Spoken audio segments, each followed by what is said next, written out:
émouvante d'une petite fille et de sa mère. Une petite fille vivait de la récupération des déchets avec sa mère, qui souffrait d'un handicap mental. Un homme extrêmement riche, les voyant dans une situation si pitoyable, fut pris de compassion et voulut leur venir en aide. Mais dès que la mère posa les yeux sur lui, elle fut prise de violentes convulsions. Cette réaction soudaine avait une origine lointaine. 7 ans auparavant, cette femme était enceinte mais travaillait sans relâche, cumulant 3 ou 4 emplois par jour pour financer les traitements médicaux du riche homme, alors gravement malade. Un jour, elle avait enfin réussi à économiser une somme suffisante pour une opération cruciale, mais les médecins lui apprirent qu'il avait en réalité besoin d'une greffe de moelle osseuse.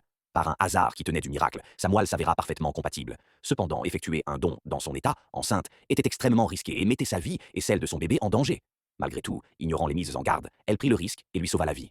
À son réveil, la première chose que fit le riche homme fut de demander à voir sa bienfaitrice, mais on lui annonça qu'elle était morte. En réalité, son père, méprisant son humble origine sociale, avait soudoyé le corps médical pour qu'il déclare son décès et avait chargé une autre femme, perfide, d'organiser de fausses funérailles. De son côté, la femme avait survécu à l'intervention, mais celle-ci avait gravement endommagé son cerveau, la laissant handicapée mentalement. Depuis lors, la mère et la fille avaient survécu ensemble, dépendant l'une de l'autre, en collectant des bouteilles et des déchets. Chaque année, le riche homme se rendait sur sa prétendue tombe, une photo d'eux serrée contre son cœur, pour apaiser sa nostalgie et son chagrin. Chaque fois qu'il croisait un enfant dans le besoin, il était instinctivement poussé à aider, ignorant que c'était par ce biais que le destin allait les réunir. Lorsque la femme vit à nouveau le riche homme, des souvenirs confus et douloureux surgirent dans son esprit blessé, la faisant trembler et vomir du sang.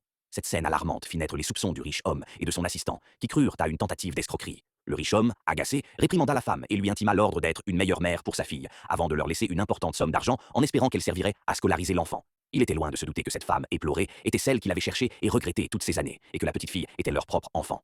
Voyant l'argent, la femme, dans son innocence, fut submergée d'une joie enfantine, ce qui conforta malheureusement le riche homme dans son idée qu'il s'agissait d'une escroquerie. Il partit, mais la femme s'effondra soudainement. Heureusement, un commerçant ambulant voisin se précipita pour la conduire à l'hôpital. Le médecin expliqua à la petite fille que le choc émotionnel intense subi par sa mère avait exercé une pression critique sur son cerveau déjà fragile. Sans une opération neurochirurgicale complexe et urgente, elle ne survivrait pas plus de quelques jours. L'intervention coûterait la somme exorbitante de 400 000 $. La petite fille vida toutes ses maigres économies, mais cela était insignifiant. Le médecin lui donna 3 jours, un ultimatum tragique, pour réunir la somme sous peine de voir sa mère mourir.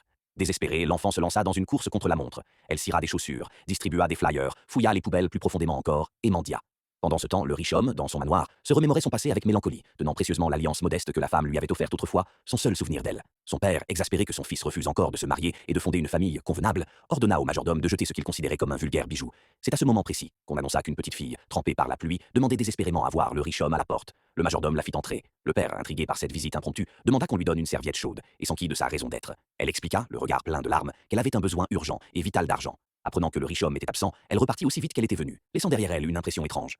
Le père fut frappé par sa ressemblance frappante avec son propre fils au même âge. Un soupçon germa dans son esprit. Il remarqua que quelques cheveux de l'enfant étaient restés sur la serviette et ordonna immédiatement au majordome de faire procéder à une analyse ADN discrète. Peu après, le riche homme constata la disparition de l'alliance, son bien le plus précieux. Fou de douleur à l'idée d'avoir perdu le dernier elle,